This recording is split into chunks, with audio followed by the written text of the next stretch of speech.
எக்ஸாமுக்கு வந்திருக்கோமா இல்லை ட்ரிப்புக்கு வந்திருக்கோமான்னு ஒரு செகண்ட் கன்ஃபியூஸே ஆயிடுச்சு.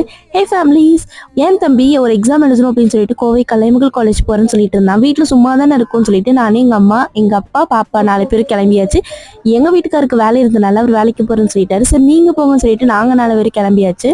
அவன் எக்ஸாம் எழுத உள்ள போயிட்டான். ஆனா அந்த 2 மணி நேரம் நாங்க என்ன பண்றதுன்னு தெரியாம அந்த காலேஜவே சுத்தி சுத்தி வந்துட்டு இருந்தோம். காலேஜ் பாக்குறதுக்கு நீட்டா சூப்பரா குவைட்டா தான் இருந்துச்சு.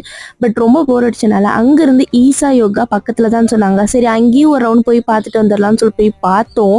சும்மா சொல்லக்கூடாது, ஸ்டாச்சு சூப்பரா செதுக்கியிருக்காங்க. பார்க்கவே சூப்பரா இருந்துச்சு. அந்த இடமும் ரொம்பவுமே பீஸ்ஃபுல்லா இருந்துச்சு. பீஸ்ஃபுல்லா இருந்ததை விட அந்த இடத்த ரொம்பவுமே கிளீனா மெயின்டைன் பண்ணியிருந்தாங்க. மத்தியான நேரத்துலயே அங்க அவ்வளோ கூட்டம்னா பாத்துக்கோங்களேன். அந்த இடத்துக்குள்ள போய் நுழைஞ்ச உடனே கால் பண்ணிட்டாரு, சார் எக்ஸாம் முடிஞ்சிச்சு வந்து கூட்டிட்டு போங்கன்னு. நானும் படுக்க மாட்டான், தள்ளியும் படுக்க மாட்டாங்கிற மாதிரி அவனும் சுத்தி பார்க்க மாட்டான், நம்மளையும் சுத்தி பார்க்க விட மாட்டான்னு சொல்லிட்டு கார் எடுத்துட்டு அவனை கூப்பிட்டு கிளம்பியாச்சு. இந்த டே அதுக்குள்ள முடியல, அவனை கூட்டிட்டு